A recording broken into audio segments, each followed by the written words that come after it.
বন্ধুরা, আমাদের মাঝে এমন কিছু রহস্য লুকিয়ে থাকে যা কখনো উন্মোচিত হয় না, কিন্তু কখনো কখনো সেই রহস্য আমাদের কাছে এসে দাঁড়ায় সরাসরি।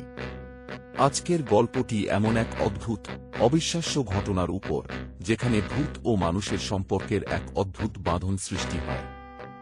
এই গল্পের প্রধান চরিত্র পিকু, একজন ভূত যার অস্তিত্ব ছিল রহস্যে ঢাকা। এবং এই গল্পের নায়ক একজন সহজ সরল মানুষ, যিনি কাউকে কিছু না জানিয়ে ভূতের সাথে এক অদ্ভুত বন্ধন তৈরি করলেন।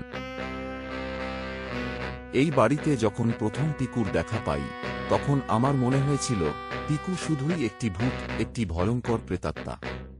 কিন্তু সেই প্রথম রাতের পর থেকে আমি বুঝতে পারলাম পিকু শুধু ভূত নয়, তার মধ্যে এক অদ্ভুত মানবিকতা লুকিয়ে আছে। সেটা ছিল আমার প্রথম পরিচয় পিকুর সঙ্গে। মনে পড়ে, এক রাতে হঠাৎ করে ফ্রিজের দরজা খুলে গিয়েছিল এবং কিছু একটা হামাগুড়ি দিয়ে আমার দিকে এগিয়ে আসছিল। আমি তো ভয়ে অজ্ঞান হতে যাচ্ছিলাম। কিন্তু তখনই পিকু তার কান্নার মতো দৃষ্টি দিয়ে বলল, বহুদিন মানুষদের সাথে কোনো যোগাযোগ পাইনি স্যার। আমি ক্ষতি করতে চাই না, আমি শুধু চাই মানুষের মতো থাকতে। আমি তাকে দেখে সহানুভূতি অনুভব করলাম। তারপর বললাম, তোমাকে কি নামে ডাকা হবে? পিকু মাথা চুলকিয়ে বলল, সেটা মনে নেই স্যার। আপনি যা বলবেন আমি তাতেই খুশি। আপনি একটা নাম দিয়ে দিন স্যার। অনেক ভেবে চিনতে আমি টিভিতে দেখানো মুভি পিকুর থেকে তার নাম দিলাম পিকু। পিকু নাম পেয়ে খুব খুশি হয়ে বলল, ধন্যবাদ স্যার, আজ থেকে আমি পিকু। কিন্তু সময়ের সাথে সাথে পিকুর আচরণ পাল্টাতে শুরু করল। মাঝে মাঝে সে আমাকে ভয় দেখানোর চেষ্টা করত, আর আমি তাকে জানিয়ে দিতাম, ভয় দেখালে তোমাকে বাড়ি থেকে বের করে দেব।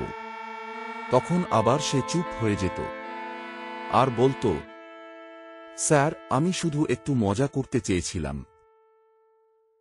তবে দুদিন ধরে খুব চিন্তার মধ্যে আছি। আমার স্ত্রী বরাবরের মতো এখানে চলে আসছে, মানে আমি যতদিন থাকব সেও ততদিন থাকবে। এখন পিকুকে নিয়ে কি বলবো? পিকুর সমস্যা নিয়ে আমি ওর সাথেই আলোচনা করলাম, আর কার সাথেই বা করব। সে আবার বরাবরের মতো মাথা চুলকে বলল, সমস্যা নেই স্যার, ম্যাডামকে আমার সাথে পরিচয় করিয়ে দেবেন, আমি হাতে পায়ে ধরে এখানে থাকার জন্য রাজি করিয়ে নেব। একদিন রিঙ্কি, মানে আমার স্ত্রী, এসে পৌঁছাল। পিকুকে আমি সতর্ক করে দিয়েছিলাম রিঙ্কির সামনে যেন না যায়। কিন্তু পিকু তখন কিছুটা মনক্ষুণ্ণ হলেও মেনে নিল, কারণ সে জানত আমি তাকে আশ্রয় দিয়েছি। রিঙ্কি এসেছে বেশ কয়েকদিন হয়ে গেছে, কোনোরকম ঝামেলা হয়নি। পিকু চুপচাপ থাকে, মাঝে মাঝে আমার সাথে গল্প করে। আর রিঙ্কি বাইরে গেলে আমার পিছু ছাড়ে না। মাঝে মাঝে আবেগে কেঁদে ফেলে আর বলে, স্যার, ম্যাডামকে বলে একটা ব্যবস্থা করে দিন। আপনি তো জানেন আমি খুব ভালো ভূত, আমি কোনো ক্ষতি করি না। সারাদিন লুকোচুরি খেলা খেলতে খেলতে আমি আমি এই কথা শুনে বলে উঠলাম, আরে তুই তো ইংরাজিও বলিস দেখি। মুচকি হাসি দিয়ে পিকু জবাব দিল, ওই যে আপনি বলেন না স্যার, শুনে শুনে শিখেছি। আমি পিকুকে প্রশ্ন করি, আচ্ছা তুমি মরলে কি করে?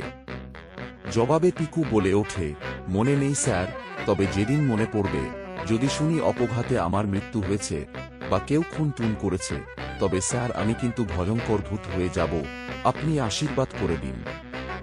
আমি আর কি করি, পিকুর মাথায় হাত রেখে আশীর্বাদ করে দিলাম, যেন সে ওই দুষ্টু লোকটাকে খুন করতে সাকসেসফুল হয়। সেদিন রাতে শোয়ার সময় রিঙ্কি বলল, তোমার ছবি আঁকার কত দূর? কলকাতা ছেড়ে এই গ্রামগঞ্জে এসে বসবাস করা শুরু করেছ, কটা ছবি আঁকলে? আমি আমতা আমতা করে বললাম, ওই আর কি। আর মনে মনে ভাবি, এখন কি করে বলি, আমার সারা দিন কেটেছে পিকুর সাথে গল্প করে। রিঙ্কি আবার বলে ওঠে, আমার আসলে বাবার কথাই শোনা উচিত ছিল। এসব আর্টিস্ট, কবি, লেখক, এদেরকে বিয়ে করতে নেই, তাহলে না খেয়ে মরতে হয়। আমি মজা করে বলি, কি আশ্চর্য, একটু আগেই তো খিচুড়ি খেলে। রিঙ্কি রেগে গিয়ে বলে, দেখো, আমার সাথে একদম ফাজলামো করবে না, তোমার এসব ফাজলামো আমার পছন্দ হয় না। ভাবলাম রিঙ্কিকে একটা সারপ্রাইজ দেই। কলকাতায় থাকতেই একটা ছবি এঁকেছিলাম, সেটা রিঙ্কিকে দেখানো হয়নি, সেটাকেই চালিয়ে দেব এই বলে যে এখানে এসে এঁকেছি। পরের দিন সকালের ব্রেকফাস্ট করে রিঙ্কিকে বললাম, চলো, তোমাকে আমার একটা ছবি দেখাবো। রিঙ্কি বলে ওঠে, এই না তুমি বললে কোনো ছবি আঁকুনি। আমি বললাম, ও তো মজা করেছিলাম। ছবিটা দেখার সাথে সাথে রিঙ্কির মেজাজ আরো গরম হয়ে গেল। আমাকে বকাবকি শুরু করে এই বলে, তুমি সাহস পাও কি করে আমার সাথে মিথ্যা কথা বলার? এই ছবি তুমি কলকাতায় থাকতে এঁকেছ। শোনো, বউদের 4টে করে চোখ থাকে, দুটো সামনে আর দুটো পেছনে। আসলে আমি একটা গাধা, আমার আঁকাআঁকি করার ঘর তো খোলাই থাকে, রিঙ্কি তো দেখবেই। নিজেকেই নিজের চর মারা উচিত আমার, বীর করে বলে উঠলাম। স্যার, আমি কি একটা চর মেরে দেব? আমি চমকে উঠে দেখি পিকু পিছনে দাঁড়িয়ে। মানে স্যার, আপনি যদি অনুমতি দেন আর কি। আমি রাগতভাবে বলি, পিকু তুমি বড্ড জ্বালাতন করো, যাও তো এখান থেকে। স্যার এমন কেন করেন, চলেই তো যাব। আগে আমার মৃত্যু রহস্য সমাধান হোক, পিকু বলে। তুমি তো বলেছিলে সব ভুলে গেছ।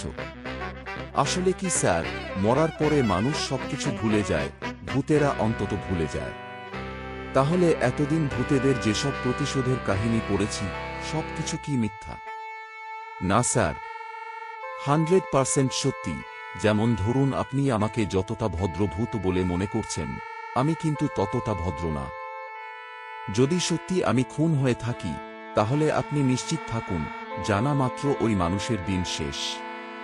প্রতিশোধ আমি নেব। আর আপনার আশীর্বাদ আমার সাথে আছে। এই কথা বলেই পিকু আবার আমাকে প্রণাম করল। যথারীতি আমিও তাকে আবার আশীর্বাদ করলাম।